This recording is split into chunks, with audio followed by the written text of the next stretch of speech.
जय श्री कृष्ण। योगिनी एकादशी आषाढ़ के कृष्ण पक्ष की योगिनी एकादशी है आज। युधिष्ठिर ने पूछा, वासुदेव, आषाढ़ के कृष्ण पक्ष में जो एकादशी होती है उसका क्या नाम है? कृपया उसका वर्णन कीजिए। भगवान श्री कृष्ण बोले, नृपश्रेष्ठ, आषाढ़ गुजरात महाराष्ट्र के अनुसार ज्येष्ठ के कृष्ण पक्ष की एकादशी का नाम योगिनी है। यह बड़े बड़े पातकों का नाश करने वाली है। संसार सागर में डूबे हुए प्राणियों के लिए यह सनातन नौका के समान है। अलकापुरी के राजाधिराज कुबेर सदा भगवान शिव की भक्ति में तत्पर रहने वाले हैं। उनका हेममाली नाम का एक यक्ष सेवक था जो पूजा के लिए फूल लाया करता था। हेममाली की पत्नी का नाम विशालाक्षी था। वह यक्ष कामपाश में आबद्ध होकर सदा अपनी पत्नी में आसक्त रहता था।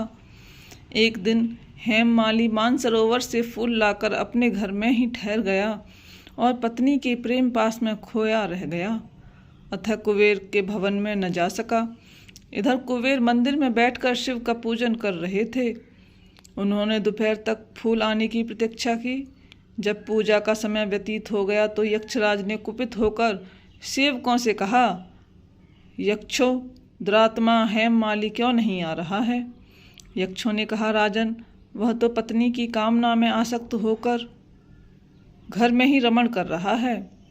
यह सुनकर कुबेर क्रोध से भर गए और तुरंत ही हेममाली को बुलवाया। वह आकर कुबेर के सामने खड़ा हो गया।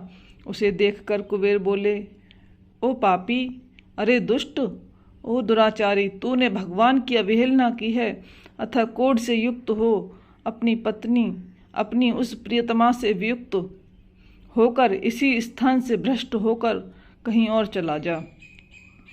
कुबेर के ऐसा कहने पर वह उस स्थान से नीचे गिर गया। क्रोध से सारा शरीर पीड़ित था, परंतु शिव पूजा के प्रभाव से उसकी स्मरण शक्ति लुप्त नहीं हुई। तदनंतर वह पर्वतों में श्रेष्ठ मेरुगिरी के शिखर पर गया। वहाँ पर मुनि मार्कंडेय जी का उसे दर्शन हुआ। पाप कर्मा यक्ष ने मुनि के चरणों में प्रणाम किया। मुनिवर मार्कंडेय ने उसे भय से कांपते देख कहा, तुझे क्रोध के रोग ने कैसे दबा लिया? यक्ष बोला, मुने, मैं कुबेर का अनुचर हेममाली हूँ। मैं प्रतिदिन मानसरोवर से फूल लाकर शिव पूजा के समय कुबेर को दिया करता था। एक दिन पत्नी सहवास के सुख में फंस जाने के कारण मुझे समय का ज्ञान ही नहीं रहा। अतः राजाधिराज कुबेर ने कुपित होकर मुझे शाप दे दिया, जिससे मैं क्रोध से आक्रांत होकर अपनी प्रियतमा से बिछुड़ गया। मुनिश्रेष्ठ, संतों का चित्त स्वभावतः परोपकार में लगा रहता है। यह जानकर मुझ अपराधी को कर्तव्य का उपदेश दीजिए। मार्कंडेय जी ने कहा, तुमने यहाँ सच्ची बात कही है, इसलिए मैं तुम्हें कल्याणप्रद व्रत का उपदेश करता हूँ। तुम आषाढ़ मास के कृष्ण पक्ष की योगिनी एकादशी का व्रत करो। इस व्रत के पुण्य से तुम्हारा क्रोध निश्चित ही दूर हो जाएगा।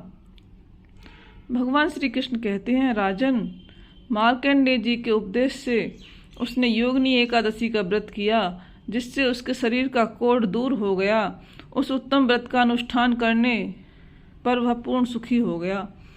नृपश्रेष्ठ, यह योगिनी का व्रत ऐसा पुण्यशाली है कि 88,000 ब्राह्मणों को भोजन कराने से जो फल मिलता है, वही फल योगिनी एकादशी का व्रत करने वाले मनुष्य को मिलता है। योगिनी महान पापों को शांत करने वाली और महान पुण्य फल देने वाली है। इस महात्म्य को पढ़ने और सुनने से मनुष्य सब पापों से मुक्त हो जाता है। बोलो लक्ष्मी नारायण भगवान की जय।